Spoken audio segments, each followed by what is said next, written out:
ਵਾਹਿਗੁਰੂ ਜੀ ਕਾ ਖਾਲਸਾ ਵਾਹਿਗੁਰੂ ਜੀ ਕੀ ਫਤਿਹ। ਅੱਜ ਜਿਵੇਂ ਕਿ ਦੱਸਿਆ ਸੀ ਸਾਡੇ ਕੋਲ ਸਾਡੇ ਬਹੁਤ ਹੀ ਮਹਿਮਾਨ ਜਿਹੜੇ ਕਿ ਜਿਨ੍ਹਾਂ ਨੇ ਪੰਜਾਬੀ ਕਮਿਊਨਿਟੀ ਵਾਸਤੇ ਬੜਾ ਕੰਮ ਕੀਤਾ ਵੁਲਹੈਂਪਟਨ ਸਾਊਥ ਤੋਂ ਆਏ ਨੇ ਰੌਬ ਮੈਰਿਸ। ਅਸੀਂ ਉਹਨਾਂ ਦਾ ਅਸੀਂ ਵੈਲਕਮ ਕਰਾਂਗੇ ਤੇ ਨਾਲ ਪ੍ਰਿਯੰਕਾ ਨੂੰ ਮੈਂ ਕਹਾਂਗਾ Priyanka you can start with your first question, then we will carry on our conversation. As Shinda Balji mentioned, we have a guest from the Labour Party from Wolverhampton City Council to talk to us about any recent work that they've done for our ethnic community and any latest developments within the council as well. So firstly, thank you very much, Rob Maris, for coming into the breakfast show at the C Channel. If you'd just like to give us a bit of background into what you've been doing in recent times and the link or the connection that you've established with our community especially. Well, I'm the chair of the All-Party Parliamentary Group for British Sikhs, which is an organisation I set up in Parliament in 2005. It has members of Parliament and members of the House of Lords from all the main political parties, and the idea is to try to make sure that the interests and needs of Sikhs do not get overlooked. Now, I think we need to put that in context because you will have come across too many politicians like me, I think, over the years, who, when they see Sikhs, immediately start talking about turbans, about language and so on, and those are important issues. But the main issues that Sikhs face in the United Kingdom are the same as everybody else. Jobs, schools, crime, NHS, those kind of things. But there are things which are of particular importance to Sikhs in the United Kingdom. And the focus is very much on the United Kingdom, not on India, though, of course, many in the community in the United Kingdom have very strong links from in India, and of course some of the older generation are themselves from India, but the focus is on the future in the United Kingdom. What would you say some of the most prevalent issues are, or what would you say that have risen in most recent times? Well, we need to establish the size of the community, so we've been pressing the census organisation, the Office for National Statistics, as we did unsuccessfully for the 2011 census, to include a separate tick box so that Sikhs' religion and their racial group is recognised. Many of your viewers will know that since the Mandler case involving a schoolboy in the early 1980s, Sikhs have, uniquely with Jews in this country, been recognised not only as a religious group, but as a racial group. And that has certain legal ramifications, but it's not clear what the size of the community is. So for the 2021 census, the All-Party Group has been meeting with the Office for National Statistics to encourage them to include a separate tick box so that we have proper counting.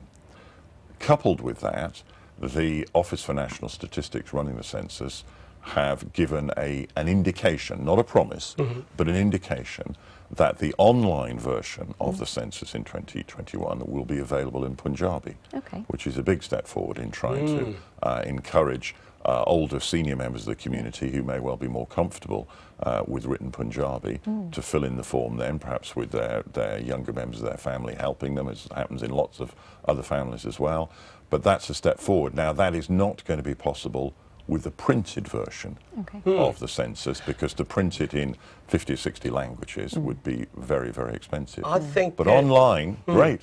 Very good. This is very good, important news for Punjabi community, I think.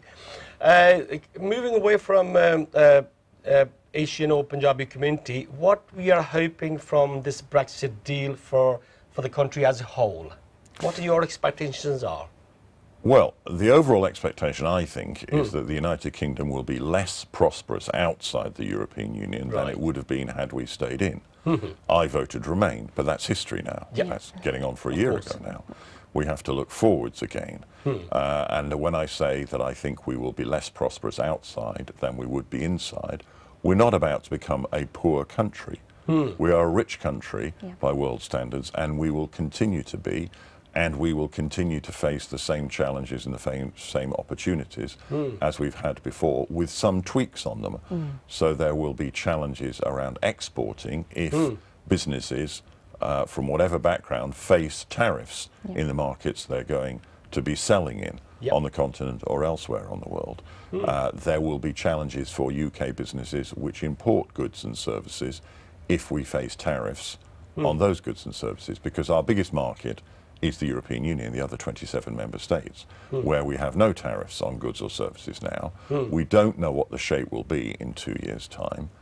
But what we need, I think, to do as a society is to think not only about the process of Brexit, which people talk about a lot, and the deal and so on, but I think we need to start looking at the kind of society we can build socially, culturally, economically after Brexit. Because I am a Labour MP, as you said. I'm a progressive, I'm a socialist. And if the progressive part of the political spectrum does not have a clear vision before Brexit actually takes place as to what kind of society we want post-Brexit, there will be a vacuum, and the centre-right will fill that. That's their right to do so in a democracy, but I don't want the debate simply to be dominated by those who thought about it first, because the progressives were too busy focusing on the process of Brexit and not what we do afterwards. In terms of what we can do afterwards, for example, we will, outside the European Union, no longer be members of the Common Agricultural Policy. So we can change the subsidy regime for British farming to encourage greater food production in the UK, greater food security, and higher environmental standards. With workplace rights, many of those are underpinned by legislation from the European Union, but what has happened, understandably, is that for many businesses who compete with each other, those workplace rights don't just become a floor, the base level, they become a ceiling above which people don't get rights. I understand that. When we're outside the European Union, there will be some saying that we should lower the floor, that is, dilute workers' rights. There will be others, including me, who will say, now the ceiling is gone, we can increase workers' rights. To do that, you need technical training so that we have greater productivity, because money doesn't grow on trees, as we all know. That was about UK's role or in the world in trade industry. Coming back to Labour Party's internal matters, what do you say about this Ken Livingstone's situation within the party at the moment? Well, I'm a lawyer, so I have to say I didn't hear the evidence. Right. By the Labour Party tribunal, but I also have to say, as a human being, I am very surprised at the decision. My understanding of the decision by the Labour Party tribunal, which heard the evidence, is that they decided that Ken Livingstone's remarks were anti-Semitic. I'm not surprised they came to that conclusion. They then decided to suspend him from holding office in the party for 1 year. That is, if a decision has been made, I think rightly, that his remarks, and it's not just one set of remarks, it's more than one set of remarks, are anti-Semitic, then he should be thrown out of the party.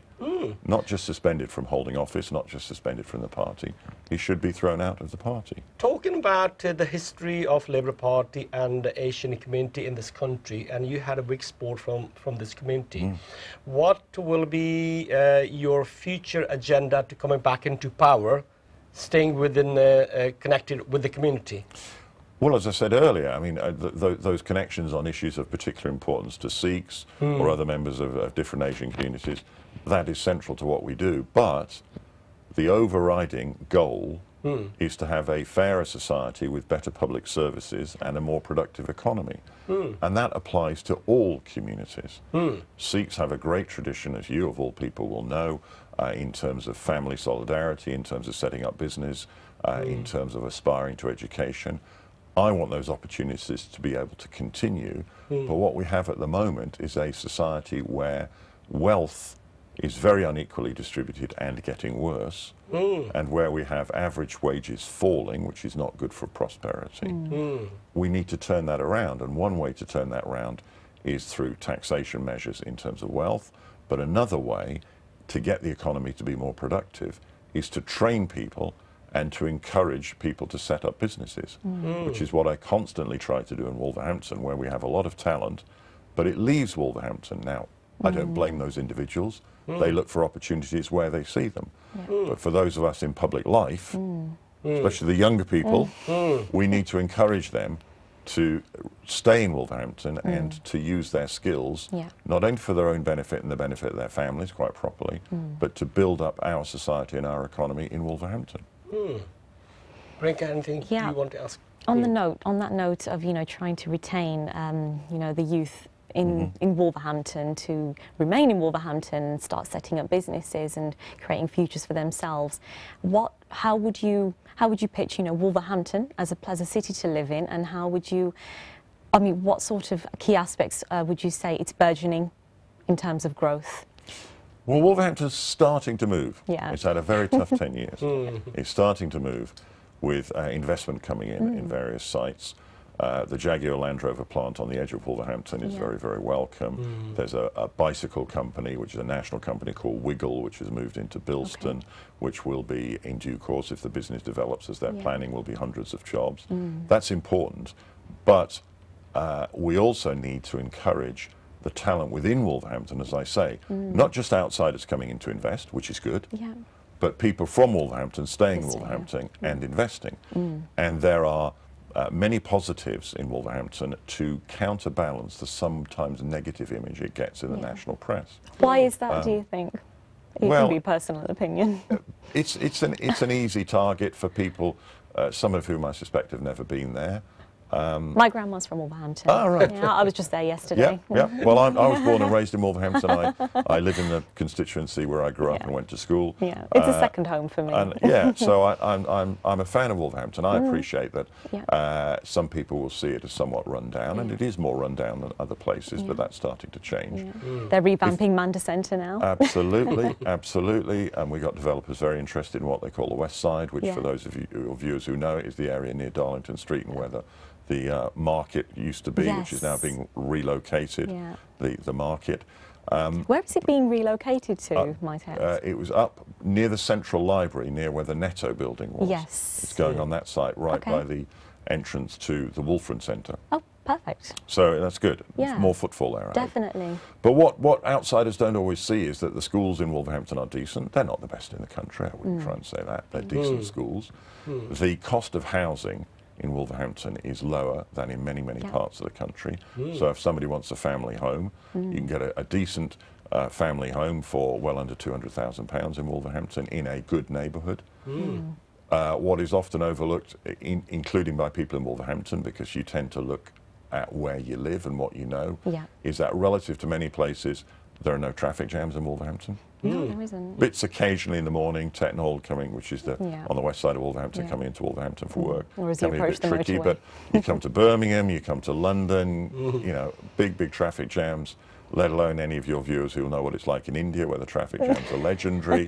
That we've got lots of parks, we've got not a bad leisure offer, we don't have obviously the big national art galleries and so on, but we've got the Art Gallery in Wolverhampton, which is a good provincial gallery. We've got a decent provincial theatre, the Grand Theatre. So we have that kind of cultural offer. We have a decent nightlife, despite some of the reputation that is fairly calm and peaceable. There are occasional incidents, of course, and that's regrettable. Which city doesn't? Well, that's true. That's true. So there are a lot of positives to Wolverhampton. Definitely. One thing that sometimes people say, and it drives me up the wall, about Wolverhampton, oh, Wolverhampton's great, it's so easy to get out of. Well, why do you want to get out of Wolverhampton? But you may have heard that from your grandmother and her friends, they say.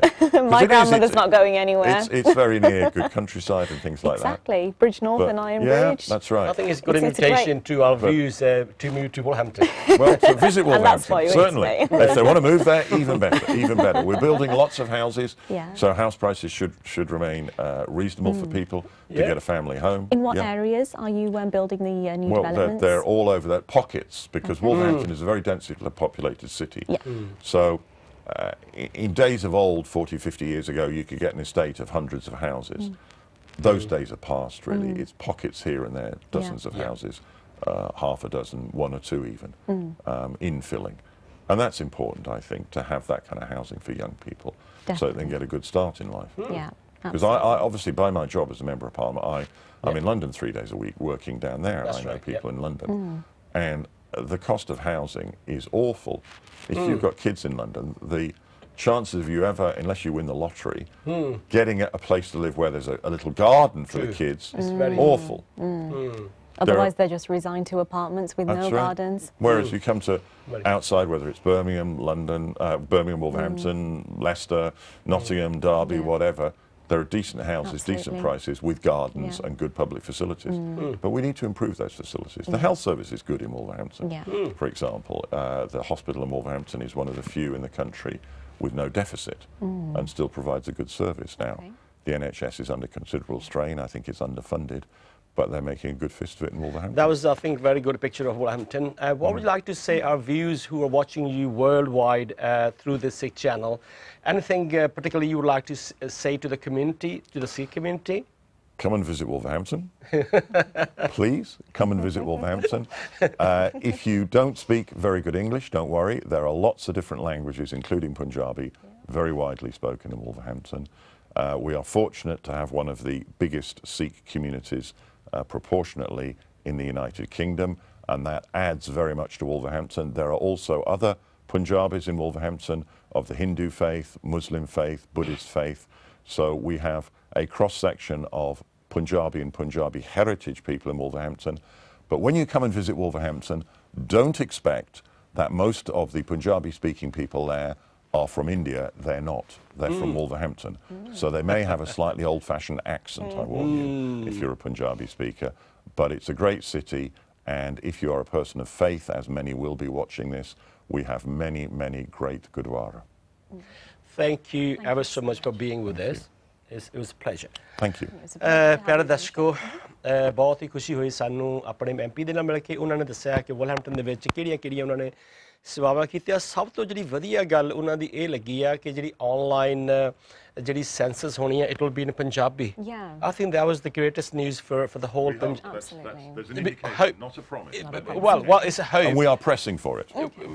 I think this is the best start, I think, that's why we're trying to teach our community to learn IT skills. Yes. You remember Dane Casey has recently published a report that we have IT literacy, lack of all these techniques, so we can learn more IT. Yes. It's the window on the world. That's right, yeah.